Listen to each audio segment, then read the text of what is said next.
Hello friends, स्वागत है आपका हमारे इस चैनल मनोरंजक स्टोरी पर। रोज नई स्टोरी के लिए हमारे इस चैनल को लाइक करें, सब्सक्राइब करें एंड कमेंट्स करें। धन्यवाद। मोटी बहू। अशोक जी शहर में रहते थे। उनको एक बेटी और एक बेटा था। बेटे का नाम राकेश और बेटी का नाम सुमन था। उम्र होने पर पहले बेटी की और बाद में बेटे की शादी करवाई। बहू का नाम रीमा था। शादी के 2-3 साल में रीमा का वज़न काफ़ी बढ़ गया था और वह पहले से दुगनी मोटी दिखने लगी थी। इस मोटापे की वजह से रीमा को कई लोगों के ताने सुनने पड़ते थे। पड़ोसी भी उसे मोटी भैंस कहने में हिचकिचाते नहीं थे। कितनी मोटी हो गई है, कैसी दिन पर दिन फैलती जा रही है। देखो, ज़रा भी शर्म नहीं आती। पति बेचारा सूखा जा रहा है।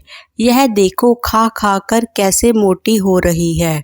कुछ इस तरह की बातें अक्सर रीमा के कानों पर पड़ जाती थी।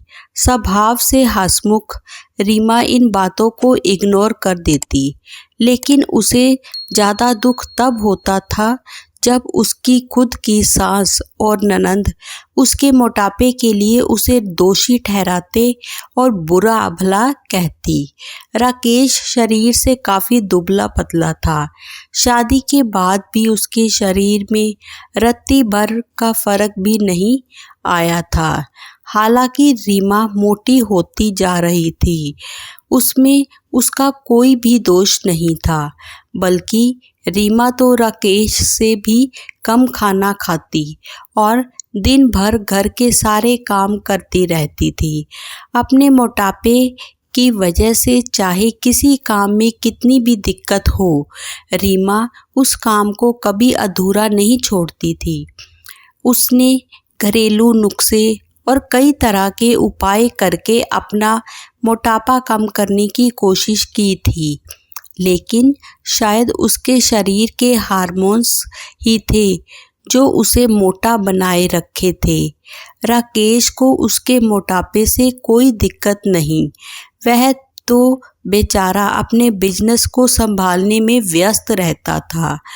उसकी माँ और बहन हमेशा इस वजह से रीमा को कुछ ना कुछ सुनाते रहते थे और रीमा काफ़ी रोया करती थी। रीमा जब भी मौका मिलता अपने पति से इस बारे में बात करती थी और कहती थी कि आप अपनी माँ और बहन को समझाओ, मैं मोटी हूँ, उसमें मेरा क्या दोष है।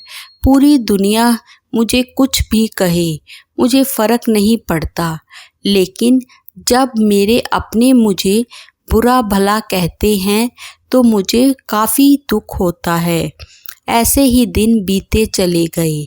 एक दिन रीमा की सास ताज़ी हवा लेने के लिए जब टेरेस पर गई हुई थी, तब वापस लौटते समय उनका पैर फिसला और सीढ़ियों से वह गिर गई।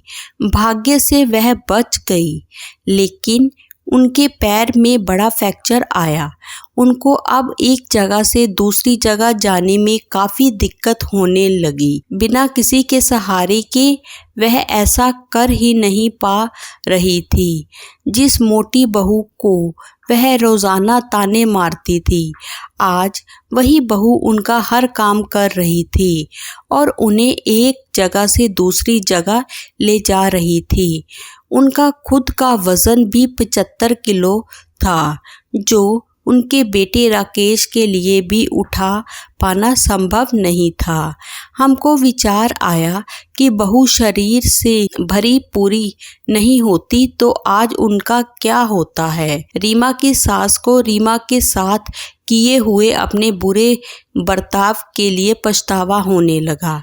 उन्होंने एक दिन मौका देकर इस बात के लिए रीमा से हाथ जोड़कर माफ़ी भी मांगी। रीमा ने कहा, अरे मम्मी जी, आप माफ़ी क्यों मांग रही हैं? आप मुझे समझने लगी, मेरे लिए इतना ही बहुत है।